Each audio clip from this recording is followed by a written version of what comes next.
Welcome to Critical Role Demystified. I'm Mike Christensen, and this is the series where I break down the lessons we can learn, as GMs and as players, from episodes of Critical Role. Today we're tackling episode 66, A Traveler's Gamble. And you might have noticed I didn't quite manage to do weekly Demystified videos this month. That plan fell apart immediately. It turns out everyone in my house got sick. My brother-in-law got sick, then my mother-in-law, then my baby, then my wife, and I was the last domino to fall. I got sick the day my video about Liam's one-shot went up. I was actually going to do a lot of writing last week, but instead I spent a whole day on the couch with my 6-month-old, either napping or marathoning Billiam's 28 hours worth of video essays about Lost. It was amazing. Now, I do still have a bunch of videos scheduled for October that I have to figure out the new release schedule for. Things are going to get a little tight over the next few weeks, but it was worth it. I'm so glad I didn't push myself too hard over this past week. I know that if I'd recorded it any earlier, I would have blown out my voice. So thank you all for your patience, and make sure to subscribe, because now there will definitely be videos coming out on bonus days throughout October, and if you want to know when those videos are coming out, you should subscribe and ring the bell. So with all that out of the way, let's get on to the show. As the game opens, the party is in the throne room of Jaman Sa'ord, the enigmatic ruler of Ank'Harel. And Jaman actually doesn't know anything about the Chroma Conclave attacks across Tal'Dorei, so our heroes explain what happened. And Jaman recognizes the name Thordak, because Thordak tried to conquer this region more than 100 years ago. This was the first city he tried to conquer, but Ank'Harel's guardian slapped him down, and Jaman apparently watched Thordak die. At least that's what it seemed like happened at the time. Thordak also was not as large as Vox Machina has described, so clearly Vox Machina is still missing some pieces of the story. Jaman asks how Vox Machina knows it's even the same dragon, and they answer that they never claimed it was. They didn't even know that he had attacked Ank'Harel in the past. But if he is the same dragon, then he might still seek vengeance on the city. And if he's not the same dragon, then he's clearly trying to evoke the memory and title of a dragon that tried to invade Ank'Harel, and that can't be good news for this city either. But at this point, Jaman is curious. Are the members of Vox Machina the leaders of the resistance against Thordak? When they confirm that they are, Jaman says they will only lend their aid in battle if Vox Machina are capable warriors. So it's time for a test. Jaman fades from view, and the doors open to reveal a huge golem made of cobalt plating and wielding a wicked blade. And if you'll pardon the pun, this thing is here to test their mettle. Also, this is what Jaman's sentries look like in the animated series, but that doesn't really match the description we got in this game. But this is the design of the official Critical Role miniature for this monster, and that looks a lot closer to how Matt describes it. And it's initiative, so here are the highlights. Percy's bullets do basically nothing in this fight, just hex damage and whatever bonuses come from Percy's trick shots. So the party concludes pretty quickly that the golem is probably immune to non-magical damage, since Percy's gun is not enchanted. Grog throws a javelin of lightning, but it misses, and so it glances off the golem's armor and sails out the window. On its turn, the Cobalt golem bursts poison gas from its neck, dealing 55 damage on a failed constitution save, and the save DC is 20. The party takes a ton of damage from that one. However, Vex casts Lightning Arrow and confirms that lightning seems to work just fine against it. It doesn't do any extra damage, but at least it has the desired effect. So Keyleth casts Call Lightning and becomes an Earth Elemental, so she can keep hitting the golem with lightning on her following turns. And Scanlan casts Lightning Bolt as well, because if something works, might as well keep doing it. I'll inspire Grog. He hasn't happened yet, right? Yeah, Grog's coming up soon. With a hastily written limerick. Okay, ready? Never. Kevdak had these terrible knuckles. They beat up on Grog while he chuckled. But while Kevin laughed, Grog sliced him in half and said, "These are mine now, fuckles." Now, once the party is able to hit the golem a few times, Matt narrates that they've cut a hole in its armor, just as some flavorful description.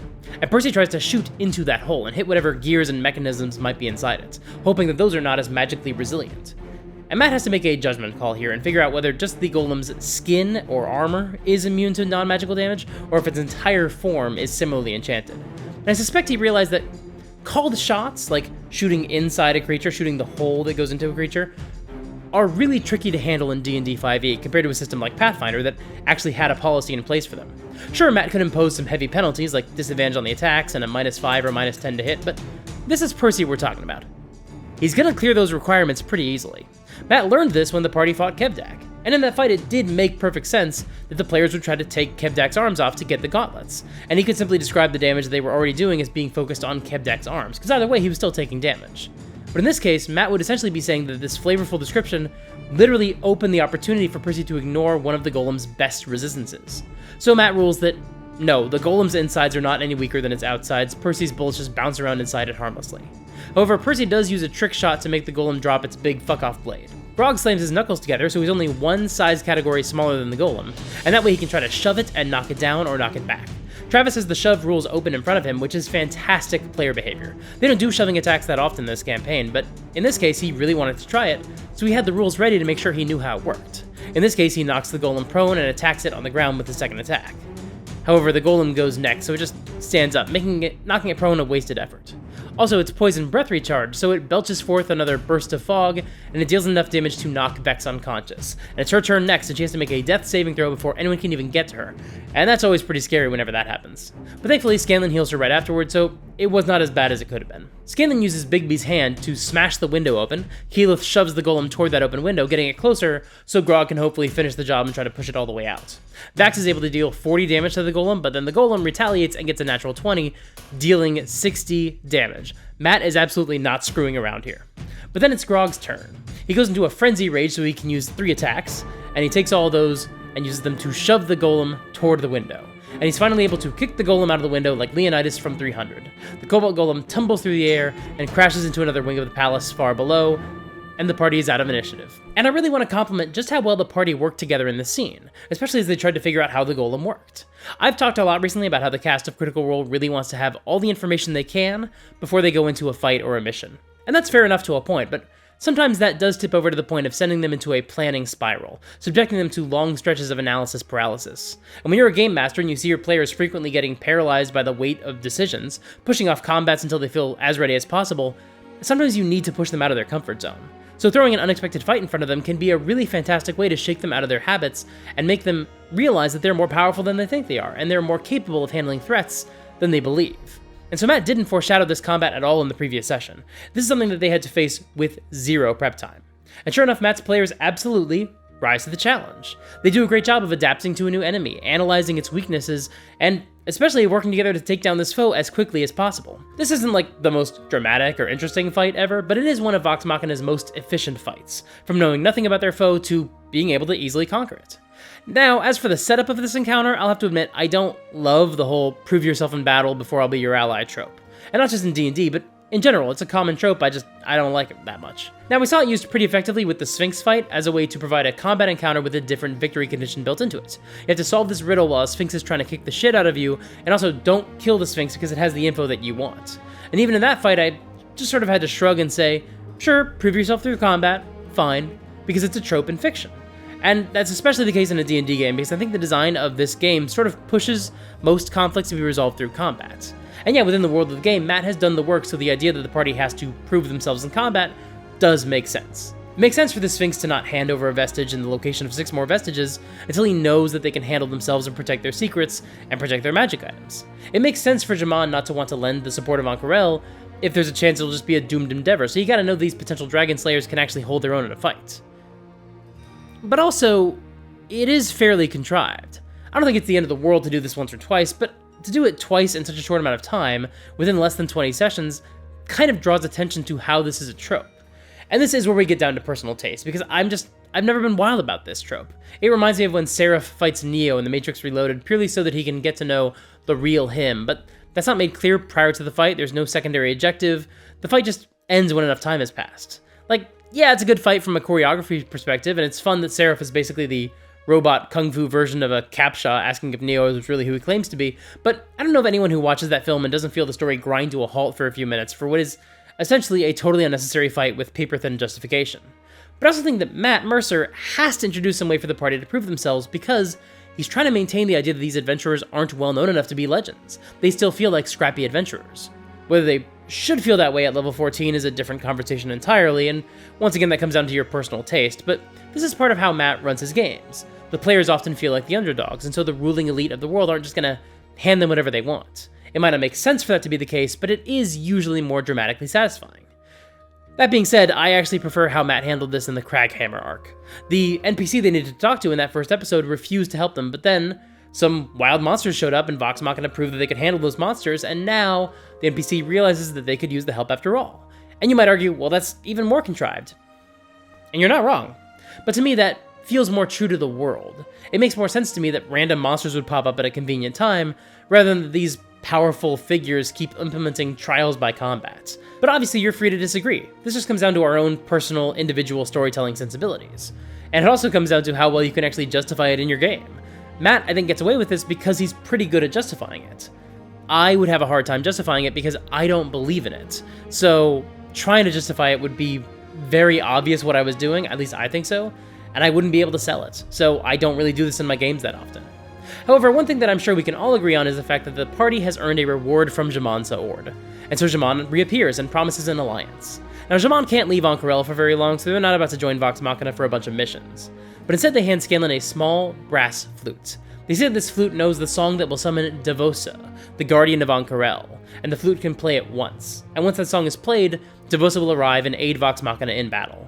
And then J'man transforms into a massive brass dragon. They are Devosa. They are the guardian of the city. This explains everything Matt was hinting at ever since he started laying the groundwork for this character back in General Krieg's house. How is J'man hundreds of years old, ageless, and having strange, hard-to-pin-down facial features? Because the identity everyone knows is just the humanoid form of a powerful brass dragon. This is a pretty big secret, so, you know, Vox Machina, please don't tell anybody that J'man Sa'ord is secretly Ank'Harel's Superman. And then Devosa says, "Now go. Time is ever fleeting." Yet again, reiterating what Matt has been trying to impress upon them for a while now. But Scanlan asks if there's something they can have that will identify that they have J'man's allegiance. And so Devosa gives them a badge with J'man's crest on it. The party also asks about where they can find someone knowledgeable about magic, and J'man tells them to visit Headmaster James Chiron at the Crystal Chateau. Vox Machina says goodbye, and as they leave, they pass the Cobalt Golem coming out of the elevator. Because it didn't take any damage from the fall. Non-magical damage, after all. Yikes. Good thing the ref called the game, huh? Now, before they do anything else, they try to figure out what happened to Grog's Javelin of Lightning. Percy does some math to figure out where it would have wound up, and he rolls a natural 20. But Matt isn't going to just hand this reward to them with a single die roll. They're trying to find a single javelin in a huge city. This is something that should be more challenging than that. So Vex flies on a broom with Percy dangling below, both of them keeping an eye out for the javelin. But Matt asks Percy for a saving throw, because both he and Taliesin agree that Percy is essentially a nervous, soft boy. Sure, he's a level 14 fighter, but you can't also deny that Percy still has big indoor kid energy. He rolls low, uses his saving throw reroll ability, twice, and finally gets a decent roll. But Taliesin says, okay, since I had to use 2 rerolls, let's say that I threw up, but now I'm good. And Vex sees him throw up, and she throws up. But okay, they're on the broom and they're scouting. Now Vex has to use Percy's math to find the javelin. And she rolls a 1. So they agree that she's fixated on a bit of vomit that got in Percy's hair, and as he's describing where it could be and the current and the airflow, she's just staring at that little globule. And then she vomits on him again. So with that failed roll, that's it. They've lost the javelin. They all return to the palace and take a short rest on the steps, and then it's time to head to the casino. Scanlan wants them to keep their distance and avoid jumping in to try to help, and I think that's a reasonable request. This party hasn't done this in a while, but they did used to have a problem with metagaming, where some players would identify that they might be helpful in a scene that's already in progress, or they hear a scene not going well and they want to try to help, so they just spontaneously say, okay, I'm going to walk over, even though they wouldn't have a reason to do so, and even though the players in the scene might not actually want their help. That's how you get pile-on intimidation or persuasion scenes, like when the party bullied the potion vendor in Vasselheim, or when they tried to persuade the Clasp to give over Riskel Daxio by lying about a magic item. Sometimes the efforts start stacking more and more, and it gets ridiculous, and there's more of a chance of failure. I'd imagine this is partially a carryover from Pathfinder, where each effort to help could actually introduce a modifier that would carry over to that final roll, so it makes more sense for everyone to try to pile on. But also, it's just an issue with having this many players at the table. Even if everyone's being respectful, everyone still might want to help, and that can cause scenes to become unwieldy. So Sam is setting expectations now.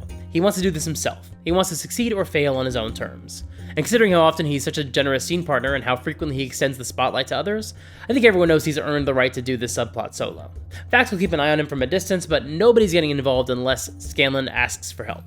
So they all get glammed out, they put on fancy clothes, and then they go to the casino. And you know, D&D adventurers in general are already pretty famous for having poor impulse control, so putting a casino in your game is kind of a guarantee for shenanigans. And Matt has made some great casino games for his players. The first game is called The Run of Luck, and it's the titular game behind the Lux Run Casino. Which is kind of weird, it's kind of like a casino being named like Hold'em Texas or Jack Black. Wait, shit. Anyway, The Run of Luck is a game where a bunch of lizards race along a track and you bet on which one is going to win. Which of the lizards would you like to bet on? We have Rul, Sonpa, Tordak, Wendes, and Vosa. What was that? What did you just say? Thordak. Sorry, what was the third name that you just said? Thordak. Did you say Thordak? Yes. What a fascinating name. Where did that one come from? Came from the stupid bastard that attacked the city hundreds of years ago. Oh, wow, yeah. No, I was just wondering if there was any correlation. Always been a Because it's a Thordak. tiny, puny piece of shit lizard. Of course it is. The fact that the most pathetic lizard is named after Thordak is terrific world building. I love anything that demonstrates how something hugely significant to one culture can just be a little bit of trivia in another. Now, Keyleth wants to inspect the lizards for a better sense of who's going to win. And as she gets close, she specifically wants to cast Speak with Animals to find out which lizard is going to win. And once again, this is so funny after analyzing the last few episodes because I keep saying it, the players want to try to get every advantage possible. They always want more info, they always want a sure thing. This is no different except there's a risk of failure, and a consequence for failure. Although, I'll admit I always had a hard time following the logic here. How would talking to the lizards tell you who was going to win? But then in the episode, Marisha references all dogs go to heaven, and now I'm even more confused what that has to do with it. I've only seen that movie once, a long time ago. I truly don't remember it at all. Was there dog racing in that movie, or did people talk to animals? How much of this is a reference to that film? You know what? Actually, hold on.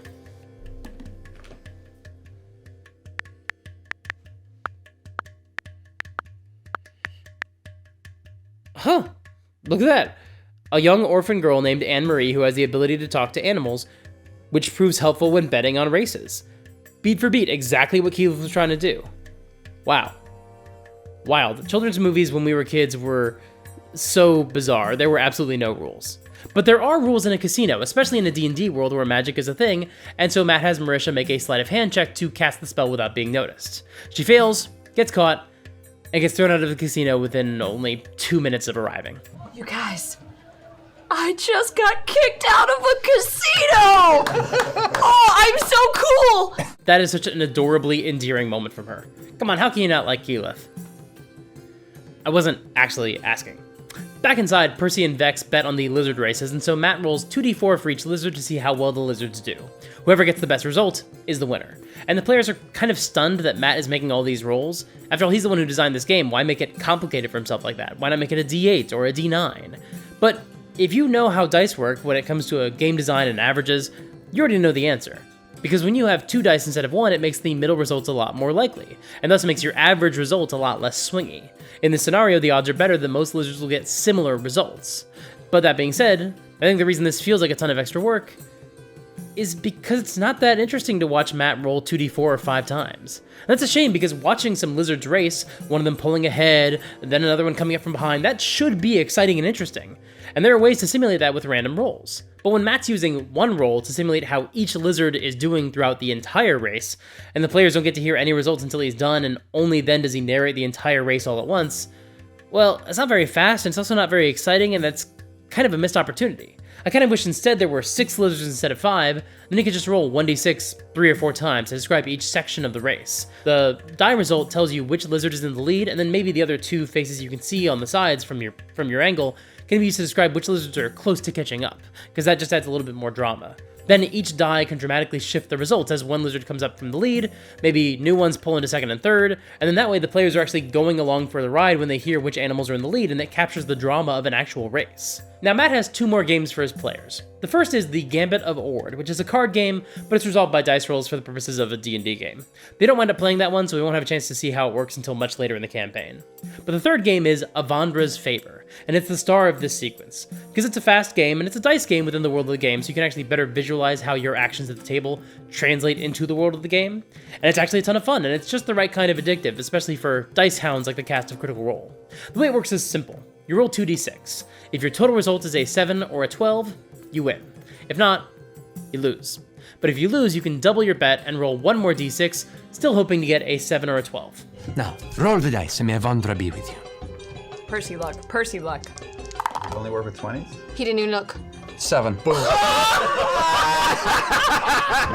Laura immediately becomes addicted to the game. Meanwhile, Taliesin pretty quickly figures out the statistics. That's really only smart to double down and go for the third die if you got a total of 6 the first time, since that doubles your odds of getting a 7 or a 12 with your final die. Now you've got a 3-in-1 chance of winning, instead of presumably a 6-in-1, because you can win with either a 1 or a 6. And you might think that's a problem, but actually I get the feeling that people who think they've beaten the odds of a casino game tend to give casinos a lot of money. As someone who's had some halfway decent games of blackjack, trust me, the idea that you figured out how to win is a great way to talk yourself into losing a lot more money. But here's the interesting thing about this casino sequence. I have a feeling that the party could have found information about Mr. Sasharu here. After all, when they asked the fortune teller about the person they were looking for, the fortune teller said, "To where the luck brings you, the answers lie."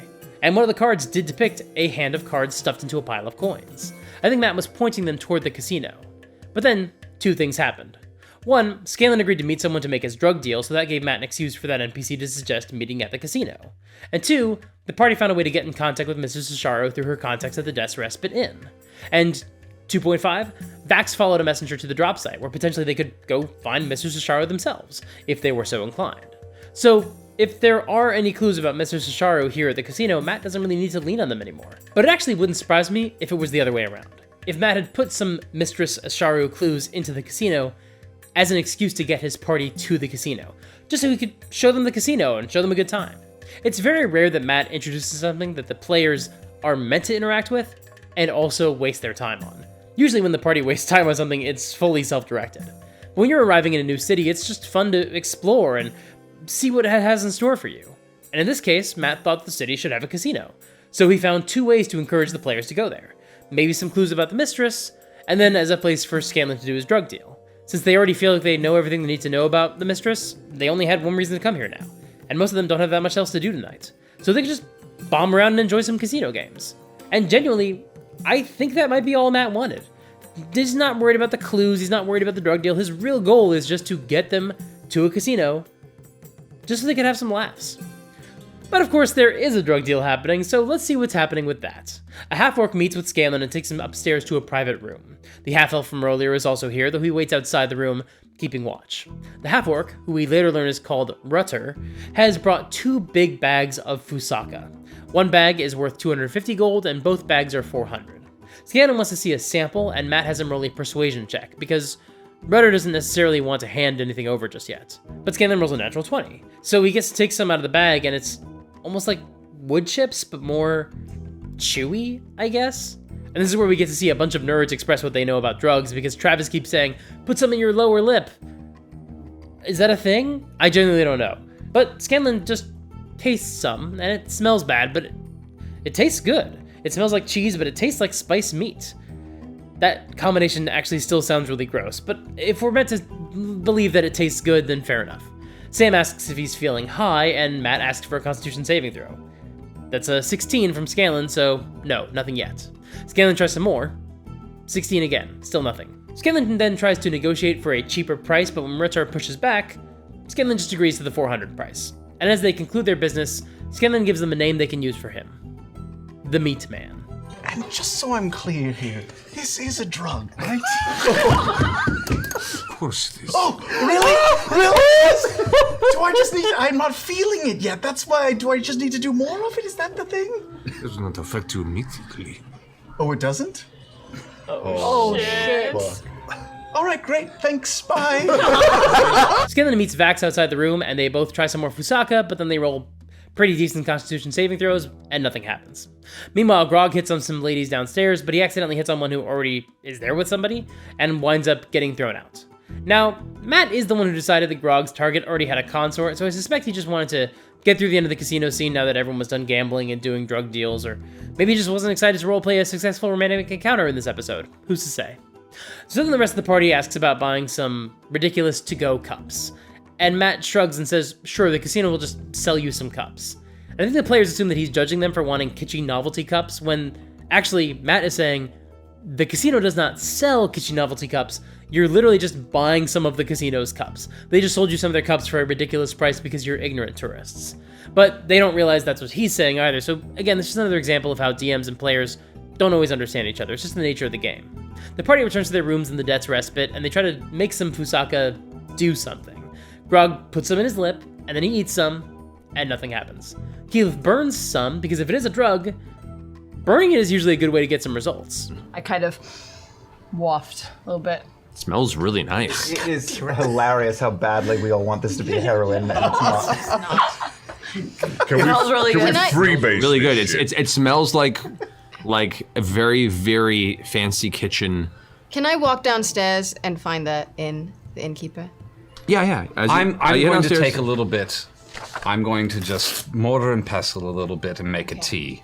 Eventually you find Treve is down there. I'm not kind of gonna just take it, you can washing take over it. the I'm not counter and touching looks like this he's whistling Maybe it has himself. to be absorbed through the liver. Hi, Oh, hi, how you doing? I'm looking for a meal. I'm a little homesick. I'm hoping you have a meal that maybe has some fusaka in it. Got a bit over here. It's a bit pricey, but Oh, it is a pricey spice here? a bit at least for what it's worth. You only want to use bits and pieces in the meats. Right, Use too much and it spoils the flavor. But of course. It wouldn't do anything to your body if you had too much of it, would it? you'd probably get sick a bit, I imagine. Probably. Right. I'm Thank upstairs. you so I'm much. upstairs trying to take it anally.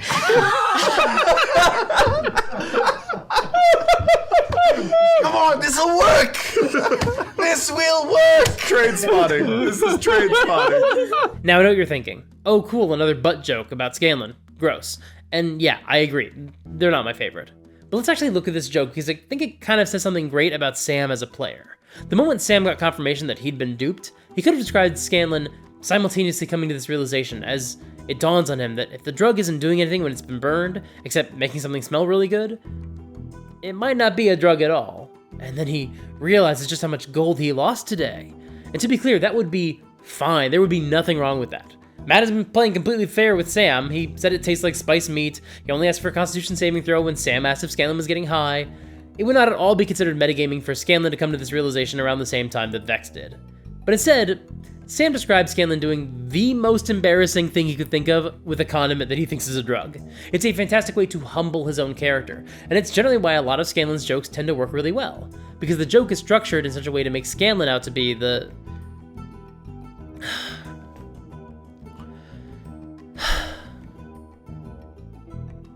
butt of the joke.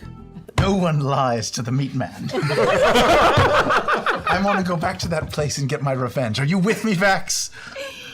Vax? Which of us? Vax! That's facts. Yeah, sure, buddy. Why do you need revenge? You got the product you bought, right? feeling? It feels a little tingly, but overall just fine. We all wanted to get this. It does itch. Yeah, exactly. Can he make? Does he have to make another Constitution check at this point? No, you pretty much figured out at this point that it is just a Yay! flavoring Here's the spice. thing. I thought it's an expensive spice. Maybe it was was worth entirely however fresh much in you your spent price on it. before. Tell me how much you spent on this. Like 50. Oh, 50 gold, that's a lot, but I think it should be fine. Spent 50 gold on this. Good God.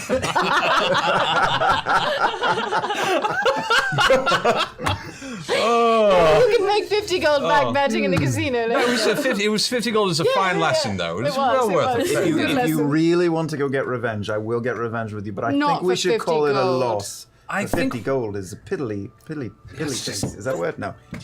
If it were any more, I'd feel bad, but it's only 50 gold. Again, we've got everybody piling onto the joke, but this isn't mean-spirited. Sure, they're taking the piss out of him, maybe that's not how you and your friends joke around, but Sam opened this door, and he's still fully in control of this moment. At any point, Scanlan could confess how much he actually lost, and his friends wouldn't mock him anymore. They'd be shocked and horrified, and they'd probably pity him. Maybe he doesn't want their pity, that's certainly entirely possible. But the truth is, Scanlan's pride is the only thing keeping him from revealing the truth and telling them how much he overpaid. But his pride is also the only reason these jokes are able to get under his skin. It's a really complexly layered moment of comedy from Sam Riegel, where he's wincing in pain as his friends discuss how 50 gold was a ripoff. Speaking of comedy, his friends give him some sandcake wine, his face goes numb, and he gets very drunk. They take a long rest, and Scanlan wakes up with a horrific hangover. Maybe I can package it into smaller amounts and sell it on the street to recoup some of the money. Do we have an afternoon to kill? Talking to yourself or Yes. Damn it, what did I do? I should have insight checked it more. I could have dominated him. There's so many things I could have done to him to find out. I flew too close to the sun.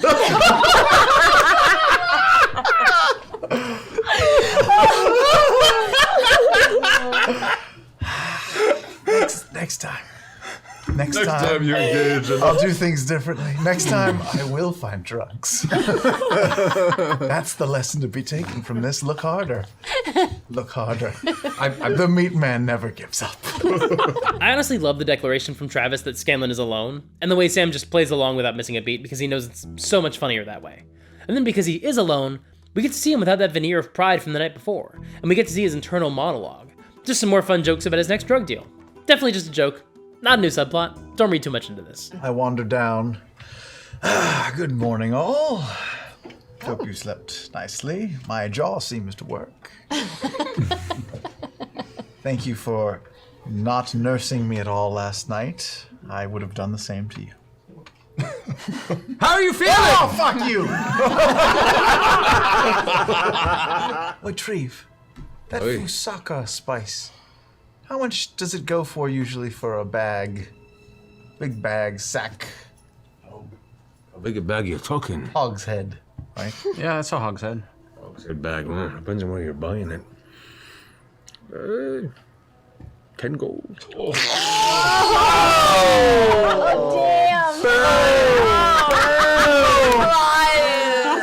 But you could probably barter most down from there if you're getting in bulk.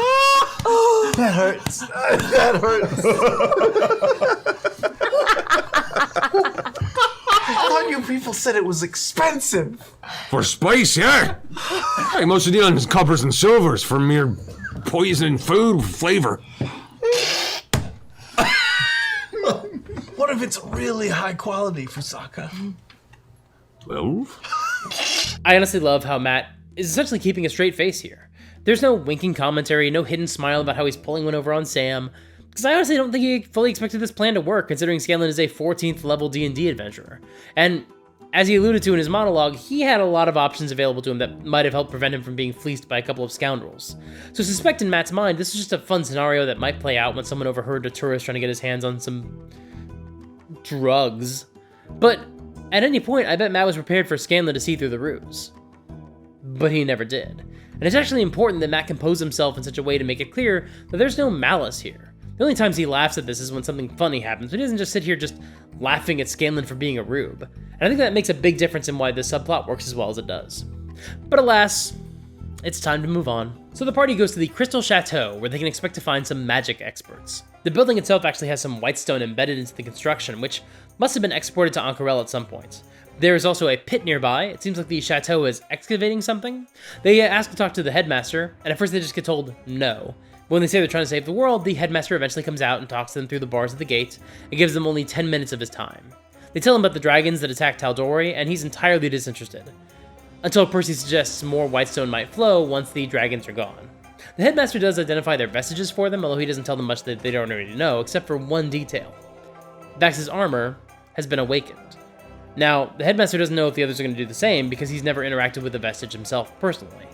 After he identifies the vestiges, Vex pulls out the tea set from Krieg's house to have it identified, but the headmaster says he can't cast the spell anymore today. Now, for sure, a magic-wielding headmaster could dip into his higher-level spell slots and cast Identify again, but he probably chooses not to because he wants to save those spell slots for more important stuff. But also, Matt almost certainly did this on purpose. He's probably thinking, come on guys, you've got to identify at home. This is not why you came to the Crystal Chateau. But that sort of speaks to a lingering issue with this scene. The party doesn't really know why they're here. They want something because, of course, the magical academy or whatever they are would probably be able to help in some way. But in what way? Do you just want allies for the final fight against Thordak? Do you want information about vestiges? They kind of just ask about everything to see what the Crystal Chateau might be willing to offer or make a deal for. But for the Chateau, they're not interested in helping at all. Vox Machina says they can discuss trade options, but the headmaster says, okay, deal with the dragons and then come back and we'll talk about trade. But they're not interested in getting involved with these sorts of conflicts. Vox Machina flashes the badge of Jaman, and the headmaster actually turns that back on them. If they have the badge of Jaman, it seems like Vox Machina already has more powerful allies than they'll find at the Crystal Chateau. Now, it does seem like maybe this conversation could have gone further if they'd handed over some more refined whitestone. Percy doesn't trust the headmaster. And to be clear, the headmaster has given them no reason to trust him. Vox Machina even offers to help with whatever's being excavated, but the headmaster just says, no, we're good. So with nothing else to do, their time runs out and Vox Machina is no better off than they were before the meeting. Now this is a strange interaction, but I think it does work because it is kind of necessary. if your setting is as high magic as Matt's. If you're Matt Mercer, and you've created a world where wizards are commonplace enough that they form factions and have representatives in many of the major cities, you need to explain why they don't get involved in every major conflict. Just like if you're telling a story in the MCU, at a certain point you have to start explaining why everyone is not constantly calling in the other Avengers. In this case, Matt's answer for why the Crystal Chateau doesn't get involved is, they're not interested. Good day. It's not a satisfying conversation, but that's because the players aren't really given the right answer to unlock their help, and that's always frustrating. Except that's not entirely true, is it? Because there's whitestone embedded in the walls of this building, and it does seem like offering more refined whitestone might open some more doors. So maybe there is a right answer, and it was hinted at by Matt, and the players more or less figured it out. The tricky part is that they couldn't haggle. They couldn't find any other option that the headmaster might be more interested in. And that's okay. In addition to all the other reasons we've listed, clearly Vox Machina has gotten some benefit out of their time in Ank'Harel already, thanks to their agreement with Shaman. And they didn't even really come here for allies, so any allies they have obtained are just a cool bonus. So it's okay if one of those potential allies didn't pan out, especially since they didn't know this faction even existed before the session began. And in fact, I'll even argue that this character represents something even deeper than that. Because the headmaster just wants whitestone, right? So he essentially exists as a test for Percy. Does Percy want to allow any more secrets from his homeland to get out into the open? Will he risk that in exchange for some more allies? From a gameplay perspective, this conversation is frustrating. As an audience member, it's a bummer this doesn't go anywhere.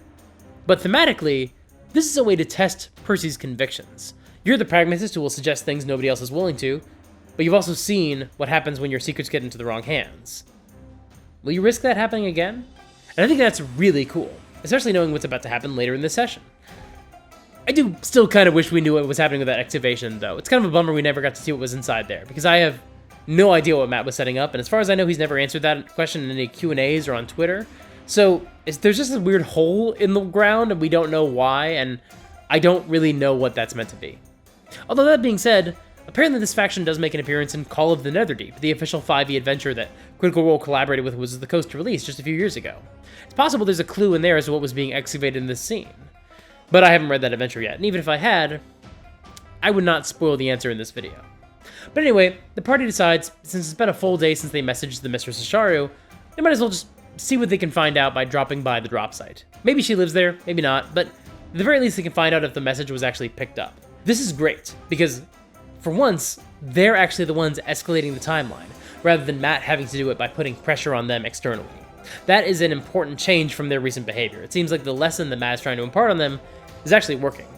They go to the furniture store in the warehouse district, and when Scanlan turns into a bug and sneaks inside, he sees a trap door hanging open.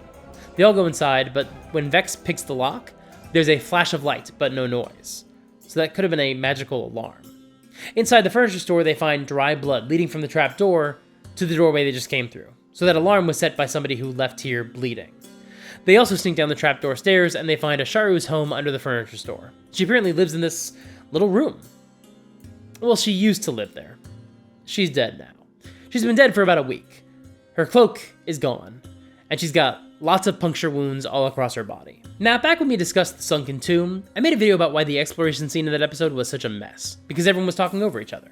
In this scene, once again, everyone wants to explore a different part of the room and look for some other details, but Matt makes a very minor change to his process that keeps it from being the clusterfuck it was in the sunken tomb. He doesn't resolve any of their roles until everyone has told him what they're doing.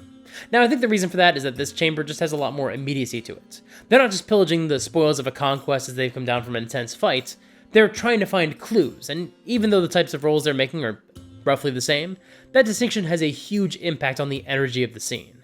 Matt doesn't impose a hard rule here, he doesn't go in any particular order, and he doesn't even clearly remember what everyone asked without some of them having to remind him. In fact, he actually clearly zeroes in on the 2 or 3 players who asked about the things that he cared about the most. In this case, I think that's Liam and Marisha. And then the other players essentially have to remind him what they were looking for and what they rolled. But he still puts the spotlight on just one thing at a time. And maybe this is the real difference, but his players know he's going to get to them in time.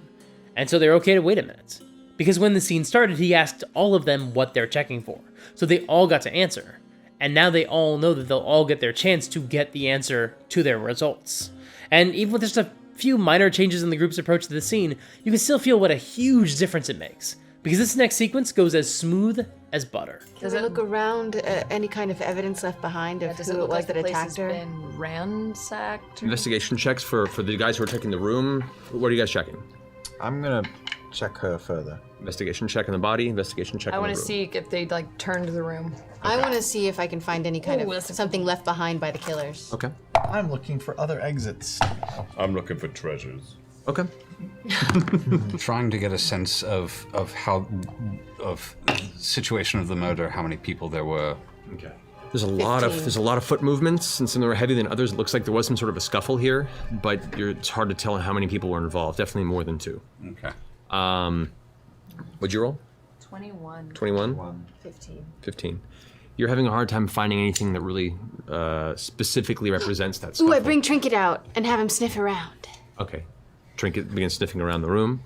Keyleth, you find what appear to be a series of puncture marks in some of the walls themselves, and some of the dirt and stone parts of the wall. It looks like some small, like stab puncture wounds across the wall, in different places. You inspecting the body, the puncture wounds that are in the front have corresponding puncture wounds in the back as well, and you can see clasps on the shoulders where a cloak would be affixed, but the clasps have been broken off, and there is no cloak there. Any treasures in the room? What'd you roll for investigation check? 18. 18. Most of the room has been completely ransacked. It looks like there were places where some things might have been useful, but they have been taken. You find a couple of discarded, like jewel boxes or lock boxes that have since been broken open and left with a couple of like scattered gold coins here and there, but this place has been completely cleaned out. I was looking for other exits and entrances to the building all around, and I rolled a 29. 29. There looks to be one hidden passage that is like behind this one cabinet where all the drawers have been pulled out and kind of left on the ground empty. But behind that, there is a small tunnel that exits outward. To the street? You don't know. I You have to We'll follow. find out. As you're inspecting it, you're seeing more and more of these, like each one of these puncture marks that hit the front also correspond to the back. It's a clear wound through each way, and it appears to be like a burn around the outside of each one of these punctures. You are very familiar with these type of wounds. And corresponding to the punctures you've seen in the wall behind, Same. you go back and check and begin to pry in, and you begin to pull out small iron balls. I pull it out and I hand it to Percy. Well, that was quick. I'm sorry. Guess our girl is back in our narrative. That's the best case scenario. So, Ripley is back. Or the even worse option is that someone else also has a gun, someone that they don't know about, and that would be very bad. But there's also a bloody handprint on the trapdoor, and it was a left handprint, the same as Ripley's remaining hand. So it's pretty safe to assume that Ripley is back. And immediately, Grog asks a great question. Now, in the last episode, I talked about how Grog has been bored during some extended debate scenes, and I've seen some people respond, well, that's just Travis playing Grog's intelligence. It's probably frustrating to have a character with an intelligence of 6 because you can't contribute to these planning scenes. I just hate that narrative so much because it's just not true. We're talking about this a lot more in the next episode, but here we can see just how much Grog can absolutely still contribute, because he might be dumb, but he can still ask the right questions at the right time. And as it turns out, Grog is about to ask the most important question, and the one that will be a major focus of the beginning of the next episode. How did she even know about this? She's been doing a lot of research, and she's could been be spying on following. us. She's been following our exploits. There's also She's probably spying on me, We know she's a huge fan of Percy. waiting for me to build something. single Whitestone female. Maybe. I mean, it was waiting right there. Wow. So now we discover the actual plot around the quest to find Cabal's ruin. Because you might have noticed, most of these vestiges are designed for a specific player character. And then recently, the last few vestiges they've recovered have been in the possession of someone who is specifically designed to challenge that particular player character on an emotional level, or wrap up one of their storylines. Vex's bow, Fenthras, was in the hands of Sondor, who brought up the sins of her backstory and preyed on her insecurities, and in order to even get to him, they had to interact with Vex and Vax's father. Grog's Titan Knuckles were worn by his evil uncle Kebdak. Another upcoming vestige will also be in the clutches of someone who represents something very significant to another player character, though we'll get there very soon. No spoilers yet. Now, debatably, recovering Mythcarver was meant to highlight Scanlan since they needed his Ion Stone to find it, although I don't think that was anywhere near as direct as what we got with those next two vestiges of the Titanstone Knuckles and Fenthras. Though they did enhance that aspect for Scanlan for the animated adaptation. They make that recovery of that vestige a lot more of a Scanlan-centric story. And certainly the Raven Queen's armor doesn't fit that format either. Although, I do know there's a lot of debate around that. I've seen people argue that because there's one more vestige than there are current player characters, that maybe one of these was meant for Tiberius, maybe Cabal's Ruin, which I highly doubt. I'm sure Matt would have cut Tiberius' vestige before the party even learned about them. But I've also seen people insist that the Deathwalker's ward was meant for Percy or for Vex, because it was so clearly foreshadowed. And I've never seen any foreshadowing of that sort, except for maybe Percy's Raven mask and Orthax's design, and I guess that's not nothing. But I think Matt is usually a lot more explicit than that. If you feel like the Deathwalker's ward was clearly intended for a specific player character, I'm curious to know why. Feel free to share your reasons in the comments, because I want to know. But if you want to know my opinion, I honestly don't think that the Raven Queen's armor was meant for anyone the way that the later vestiges were. I think Matt showed them a cool vestige as a way of introducing the concept of vestiges. And then he planned to use the other vestiges as a way to give each player their own discrete magic item. Yes, that means that someone would have gotten two, which does reinforce the theory that one of them was meant for Tiberius, even though I cannot imagine that Matt would have kept that magic item in play. But let's also remember that the only reason Deathwalker's ward happens to carry as much story significance as it does couldn't have been anticipated at all. That purely happened because Vex died in the tomb. Even if it had been any other character who had died, we wouldn't have gotten the same deal, where a player character wound up pledged in service to the Raven Queen, imbuing this armor with a lot more significance. However, by this point in the campaign, it seems clear that a lot of these vestiges and these quests to get them are actually just excuses to give these characters closure on some of their issues. Now, the party knows Percy wants this cloak. It seems like the item that was meant for him. But this scene is where we discover that the challenge to get the cloak isn't just to find this warrior merchant and make a deal with her or fight her for it. No, that was a red herring. Instead, Ripley has returned and stolen the cloak. So if Percy wants it, he has to go tie off another loose end. He has to take care of Ripley. Once again, the vestige is in the clutches of someone who is designed to provide an emotional catharsis for one of our characters, in this case, for Percy. Because Ripley is his opposite number. She's the mad scientist, the evil inventor, the master planner. And she's also his greatest failure. She's literally the one who got away, but less in the one true love sense and more in the brutal murder sense. And in the background of this campaign, whenever he's gotten the chance, Percy has been trying to find out more information about her. Because this is his biggest loose end, his biggest what if. This is another great benefit of B-plots, of storylines that are not the main focus. It turns out, at any point that you want, they can re-enter the narrative and become the A-plot. Ripley has been waiting in the wings for months, and at any point, Percy could have chosen to make her a priority, but he never did. Well, Matt knows the campaign might end after the Chroma Conclave storyline does. So now he's working Ripley into the narrative, to make sure they're able to resolve this story before the big finale. I love it so much. It actually reminds me of how backstory elements sometimes became tied into the main storyline on Lost. Not sure why I've had Lost on the mind so much lately. Anyway, Bax checks out the tunnel and finds that it leads to an alley attached to the Suncut Bazaar, so they have another way to go out if they don't want to go through the door that had an alarm on it, which they probably do not. And as they begin to wonder where Ripley has gone with this cloak, that's the end of the session. Thank you so much for watching. We'll be back